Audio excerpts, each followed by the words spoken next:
Baik, program strategik memperkasa rakyat dan ekonomi menyentuh pelbagai aspek dalam industri, antaranya juga pelancongan dan juga bantuan khas prihatin, geran khas prihatin sebenarnya dalam usaha untuk merancakkan kembali ekonomi negara kita. Tapi topik dan fokus perbincangan kita pada pagi ini di Malaysia hari ini adalah berkaitan dengan bantuan kepada orang kelainan upaya OKU dalam usaha untuk kita prihatin kepada mereka, memperkasa mereka juga, dan secara keseluruhannya lebih daripada 71 juta lebih jugalah dalam topik ataupun agihan yang diberikan kepada mereka, antaranya Elawan Pekerja OKU, Program Keusahawanan OKU dan Warga Emas, dan juga skrim mikrokredit istimewa OKU BSN, serta ada juga usaha inisiatif untuk membantu usahawan OKU iaitu mendaftar SSM secara percuma. Untuk itu bersama dengan saya di studio secara panggilan video adalah Encik Muhammad Faiz Suhaimi, Presiden Majlis Belia OKU Malaysia, merangkap Esko Majlis Belia Malaysia. Assalamualaikum, selamat pagi. Waalaikumsalam dan selamat pagi. Apa khabar?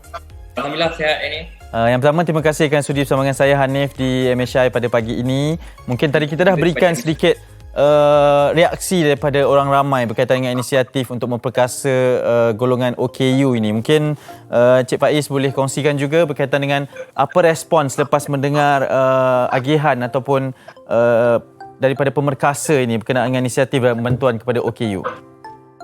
Terlebih dahulu, mewakili Majlis Belia Malaysia dan juga Majlis Belia Orang Kurang Upaya, kami menzahirkan rasa terima kasih dan bersyukur kepada Kerajaan Malaysia dan juga Kementerian Pembangunan Wanita KPWKM di atas usaha untuk memperkasakan golongan orang kurang upaya. Dan seumumnya, respon yang diterima oleh golongan orang kurang upaya adalah sangat-sangat positif, terutama daripada aspek peningkatan had kelaikan gaji minima yang secara umumnya memberikan sehingga 5,000 orang, dijangka 5,000 orang akan menikmati kesan daripada kenaikan had kelaikan gaji minima.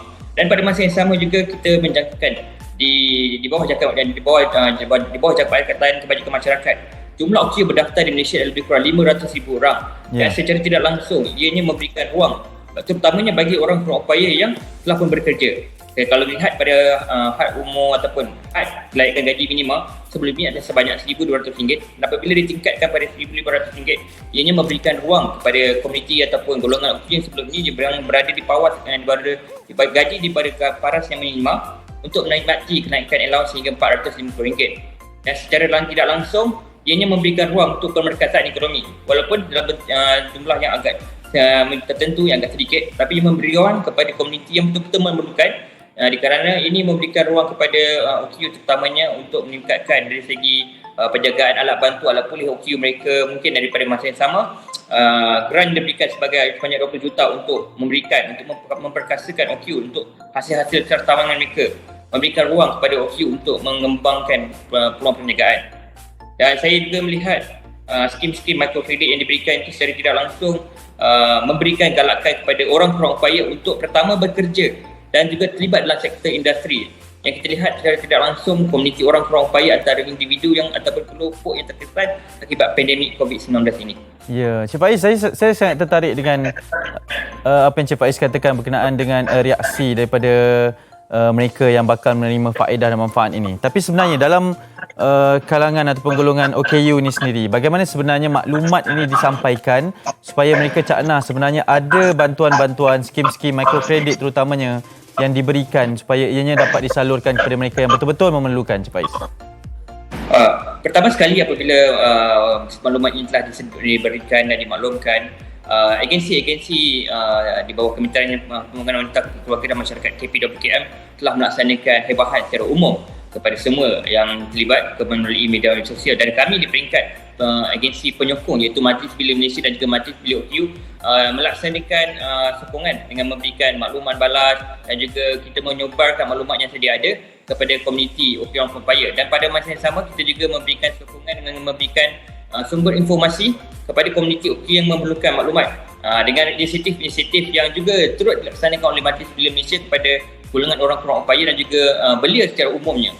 Jadi itu antara pelaksanaan dan cara yang dilaksanakan. Dan secara peribadi, saya melalui Pusat Hidup Berdikari ILC FLPP di Bangi, di mana kami memfokuskan kepada untuk aspek pemerkasaan orang kurang upaya, maklumat-maklumat dan yang diberikan oleh agensi kerajaan dan juga garis panduan yang semasa yang diberikan dalam tempoh ini turut kita sebarkan dan maklumkan kepada komuniti, dan mereka juga boleh mendapatkan maklumat tersebut bersama dengan pertama badan-badan bukan kerajaan, NGO yang turut kita mendapat maklumat daripada pihak Kementerian Pembangunan Wanita, Keluarga dan Masyarakat supaya hal-hal ini ataupun inisiatif ini dapat diakses dengan secara yang secepat mungkin kepada golongan OKU. Dan pada masa yang sama, inisiatif ini juga dan juga maklumat itu turut disampaikan dalam orang kata apa, maklumat yang accessible, mudah boleh capaian kepada golongan OKU dalam bentuk braille maupun dalam bahasa isyarat kepada komuniti OKU yang tertentu.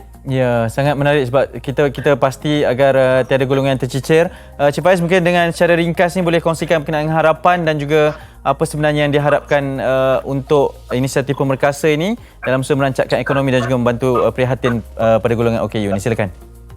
Okey, yang pertama sekali adalah sangat penting bagi komuniti orang perempuan. Kami sebenarnya menghargai hak kelayakan dan juga inisiatif-inisiatif yang diberikan oleh pihak kerajaan.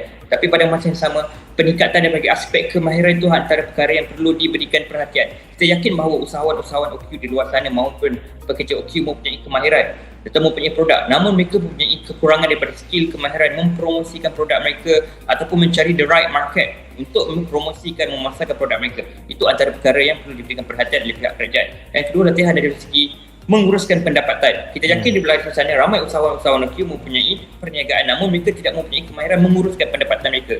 Jadi antara inisiatif yang dilaksanakan oleh pihak Majlis Belia Malaysia dan juga Majlis Belia OKU, kita melaksanakan inisiatif Belia Berniaga di mana di bawah Jawatan Kuasa Perindustrian, Ekonomi dan Usahawan. Secara tidak langsung kita memberikan ruang kepada belia-belia dengan menyediakan model permulaan melalui agensi berkaitan supaya belia boleh memulakan perniagaan. Dan pada masa yang sama juga di bawah Majlis Belia OKU Malaysia, kita juga melaksanakan program latihan keusahawanan dengan kerjasama HRDF kepada pengusaha dan usahawan OKU supaya mereka boleh mengetahui teknik bagaimana sebenarnya menguruskan perniagaan mereka, bukan sekadar memasarkan produk saja, menguruskan perniagaan dan menguruskan pendapatan. Dan saya yakin antara cara kita lihat di sini adalah golongan OKU antara yang terkesan akibat pandemik 19 dan tidak dinafikan juga harapan yang besar kepada kerajaan adalah supaya kerajaan itu tidak memfokuskan aspek kesihatan mental di kalangan OKU.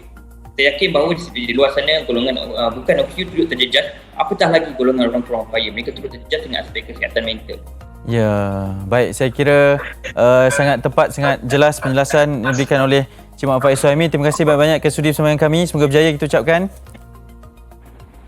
Terima kasih sama-sama. Ya, Cik Muhammad Faiz Suhaimi, Presiden Majlis Belia OKU Malaysia, merangkap Exco Majlis Belia Malaysia berbicara mengenai inisiatif dan bantuan kepada golongan OKU dalam inisiatif pemerkasa yang telah pun diumumkan oleh kerajaan baru-baru ini. Kita nak berehat seketika.